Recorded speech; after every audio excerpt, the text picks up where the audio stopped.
And what we're really doing is we're basically aligning a number of very good elements and stuff that we have in this region. So, you know, I think Lowe, we would talk about Lowe as a very strong basis of agencies in Southeast Asia.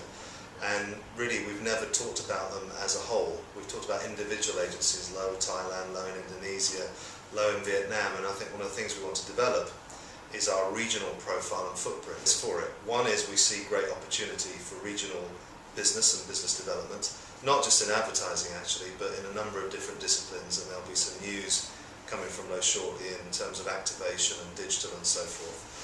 And the second is, you know, a lot of clients are now relocating back to Singapore as a specific example on a regional basis, and a moment in time where Singapore is becoming a very strong regional hub again for a broader cross-section of marketing clients. And that's an important, you know, as one of the stronger agency brands in the region, that's an important place for us to promote ourselves from as well. It's really just building on some of those assets that we have and adding to them or complementing them where we see a need to. But it's very much part of a rounded portfolio. You know, if you're an agency here in this market, whether you're active in Indonesia or active across the region, you need that portfolio of capability. One of the interesting things about this marketplace, and I think one of the stories about why Lowe is a strong presence here, you know, Lowe is very much based around developing economies as our network offering. And I think the exciting thing about that from an agency point of view is what you have in developing economies is you have a faster rate of growth, you have a greater level of ambition.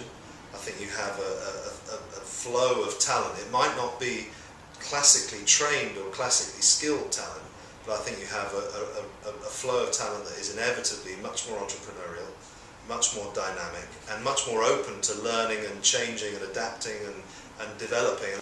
Well, I think the challenges for agencies are there's a kind of permanent one, which is, you know, we are, at the end of the day, we supply services to clients.